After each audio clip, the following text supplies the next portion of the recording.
ఇప్పుడు YS Jaganmohan Reddy press మీట్లో పవన్ కళ్యాణ్ మీద కామెంట్స్ చేశారు కదా, దాని మీద మీ రియాక్షన్ ఏంటి? ఏంటమ్మా ఆయన ఏదో పిచ్చోడి చేతిలో రాయిలా ఉంటుంది ఆయనకి.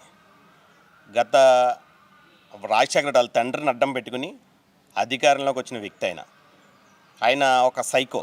ఎందుకంటే త్రిపుల్ గారు చాలాసార్లు సందర్భాల్లో చెప్పాడు ఆయన ఒక మానసిక వ్యాధితో బాధపడుతూ ఉన్నాడు. ఆయన మందులు కూడా కంటిన్యూగా ఇప్పటికీ కూడా మరి మానసిక వ్యాధికి మందులు వేసుకుంటా ఉన్నాడు. లండన్ కూడా అందుకే ప్రత్యేకించి వెళ్ళి ఆయన మానసిక వ్యాధికి నయం చేయించుకుంటా ఉన్నాడు. అలాంటి వ్యక్తి నుంచి వచ్చిన మాటలు ఎలా ఉంటాయంటే, ఆయన కోడికత్తికి ఎక్కువ, గొడ్ల పొట్టుకు తక్కువ, గులకరాయికి ఎక్కువ, బండరాయికి తక్కువ. అలా విధంగా ఆయనకి ఏంటంటే ఆయన్ని ఇతరులలో ఆపాదించుకుని తక్కువ చేయాలని మాట్లాడడం ఒక సైకోతనం అది.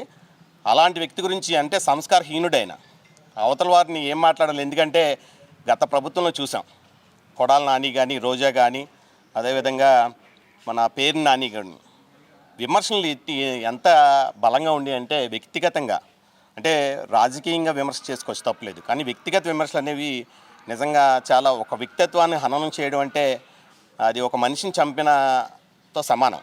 ఒక వ్యక్తిని మనం నిందించేటప్పుడు మనం ఏంటని ఆత్మవిమర్శ చేసుకోవాలి. ఆయన ఏంటంటే ఎవరైనా తిడితే ఆయన అది మానసిక ఆనందం పొంది మరి ఆనందించే వ్యక్తి గురించి మనం ఎంత తక్కువ మాట్లాడుకుంటే అంత మంచిది.